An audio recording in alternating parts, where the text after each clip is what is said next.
Catequesis número 15, llamada El hombre persona se transforma en don mediante la libertad del amor. Teología del cuerpo, por San Juan Pablo II. Continuamos hoy el análisis de los textos del libro del Génesis, que hemos emprendido siguiendo la línea marcada por la enseñanza de Cristo. Recordamos, en efecto, que en el diálogo sobre el matrimonio, Él se remitió al principio. La revelación unida al descubrimiento originario del significado esponsal del cuerpo consiste en presentar al hombre, varón y hembra, en toda la realidad y verdad de su cuerpo y sexo. Estaban desnudos y a la vez en plena libertad respecto a cualquier constricción de cuerpo y del sexo. De esto parece dar testimonio la desnudez de los progenitores, interiormente libres de la vergüenza. Se puede decir que creados por el amor, es decir, dotados en su ser de masculinidad y feminidad, ambos están desnudos, porque son libres con la misma libertad del don. Esta libertad está precisamente en la base del significado esponsal del cuerpo. El cuerpo humano, con su sexo y su masculinidad y feminidad, contemplado en el misterio mismo de la creación, no solo es manantial de fecundidad y de procreación, como en todo el orden natural, sino que contiene desde el principio el atributo esponsal, es decir, la capacidad de expresar el amor, precisamente el amor en el que el hombre persona se convierte en don, y mediante este don realiza el sentido mismo de su ser y existir. Recordamos aquí el texto del último concilio, donde se declara que el hombre es la única criatura del mundo visible a la que Dios ha amado por sí mismo, añadiendo que este hombre no puede encontrarse plenamente a sí mismo sino a través de un sincero don de sí.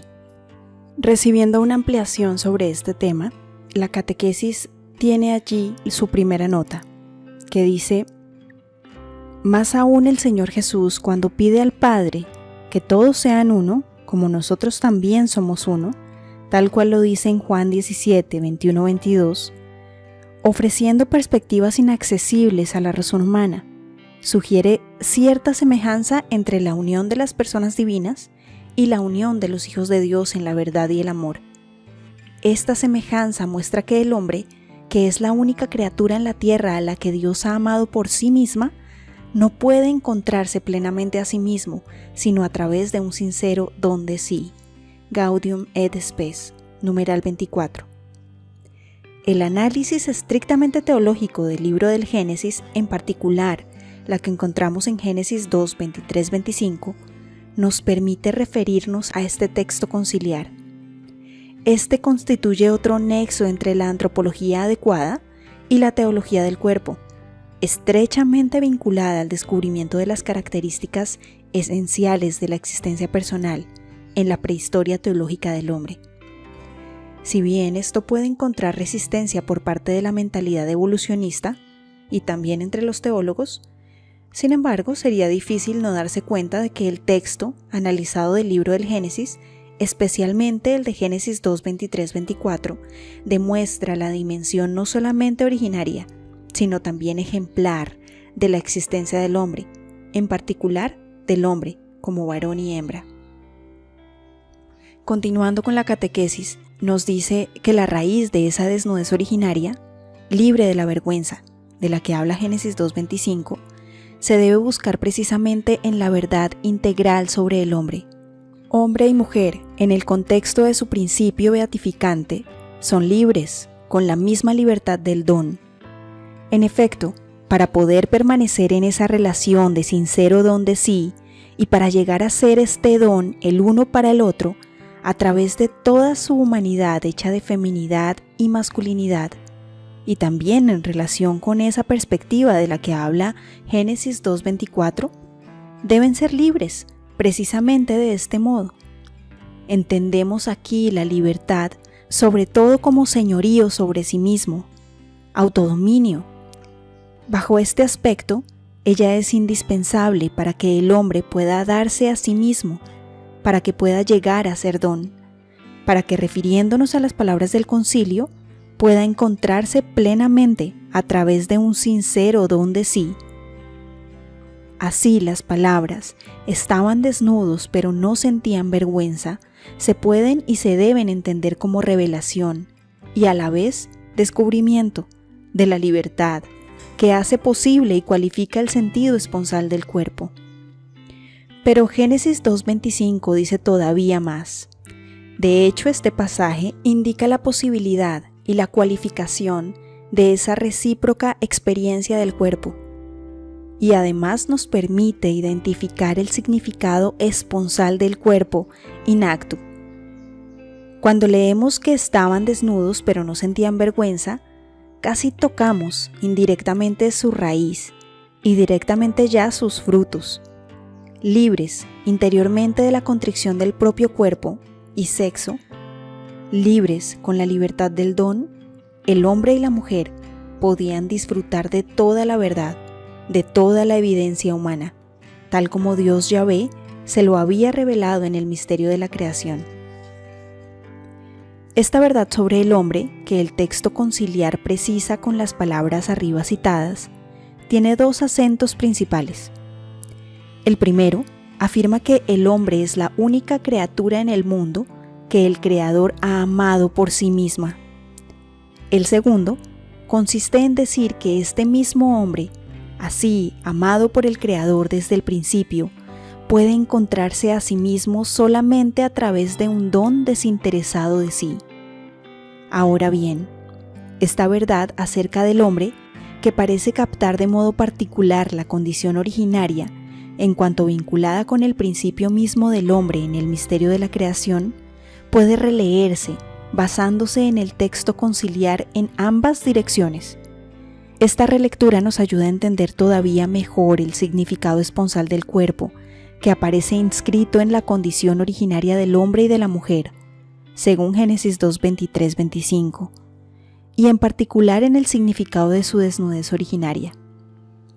Sí, como hemos constatado, en la raíz de la desnudez está la libertad interior del don desinteresado de sí mismos. Precisamente ese don permite a ambos, hombre y mujer, encontrarse recíprocamente, en cuanto que el Creador les ha querido a cada uno de ellos por sí mismo, como lo confrontamos en Gaudium et Spes, numeral 24. Así el hombre, en el primer encuentro beatificante, encuentra a la mujer, y ella le encuentra a él. De este modo, él la acoge interiormente a ella, la acoge tal como es, querida por sí misma por el Creador, como es constituida en el misterio de la imagen de Dios a través de su feminidad, y recíprocamente, ella le acoge a él del mismo modo, como él es amado por sí mismo por el Creador, y por él constituido mediante su masculinidad. En esto consiste la revelación y el descubrimiento del significado esponsal del cuerpo. La narración ya vista y en particular Génesis 2:25 nos permite deducir que el hombre, como varón y hembra, entra en el mundo precisamente con esta conciencia del significado del propio cuerpo, de su masculinidad y feminidad. El cuerpo humano, orientado interiormente por el don sincero de la persona, no solo revela su masculinidad o feminidad en el plano físico, sino también un valor, una belleza que sobrepasan la dimensión meramente física de la sexualidad. Es aquí donde en la lectura encontramos la nota número 2. Nos hacen referencia a la tradición bíblica, en la que se refiere a un lejano eco de la perfección física del primer hombre. El profeta Ezequiel, comparando implícitamente al rey de Tiro con Adán en el Edén, escribe así: «Tú eres un modelo de perfección, lleno de sabiduría, perfecto en belleza, en el Edén, jardín de Dios». Ezequiel 28, 12, 13. De este modo, se completa en cierto sentido la conciencia del significado esponsal del cuerpo, ligado a la masculinidad, feminidad del hombre. Por una parte, este significado indica una particular capacidad de expresar el amor, en el que el hombre se convierte en don, y por otra parte, una capacidad y una profunda disponibilidad para realizar la afirmación de la persona, es decir, literalmente, la capacidad de vivir el hecho de que el otro, la mujer para el hombre y el hombre para la mujer, es por medio del cuerpo alguien amado por el Creador, por sí mismo, es decir, único e irrepetible, alguien elegido por el eterno amor. La afirmación de la persona no es otra cosa que acogida del don, y mediante la reciprocidad crea la comunión de las personas. Esta se construye desde dentro, aunque también comprende toda la exterioridad del hombre, es decir, todo aquello que constituye la desnudez pura y simple del cuerpo en su masculinidad y feminidad. Por tanto, como leemos en Génesis 2:25, el hombre y la mujer no sentían vergüenza. La expresión bíblica "no sentían" indica directamente la experiencia como dimensión subjetiva. Precisamente en esta dimensión subjetiva, como dos yo humanos determinados por su masculinidad y feminidad, aparecen ambos, hombre y mujer, en el misterio de su beatificante principio. Nos encontramos en el estado de la inocencia originaria del hombre. Este aparecer es breve, ya que comprende solo algún versículo en el libro del Génesis. No obstante, está lleno de un contenido sorprendente, a la vez teológico y antropológico.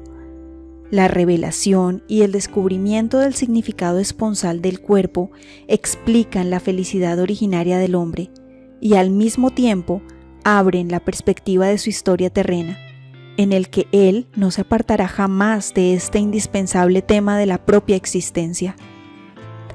Los versículos siguientes del libro del Génesis, según el texto ya vista del capítulo 3, demuestran, a decir verdad, que esta perspectiva histórica se construirá de un modo diferente al que aparece en el principio, beatificante, después del pecado original.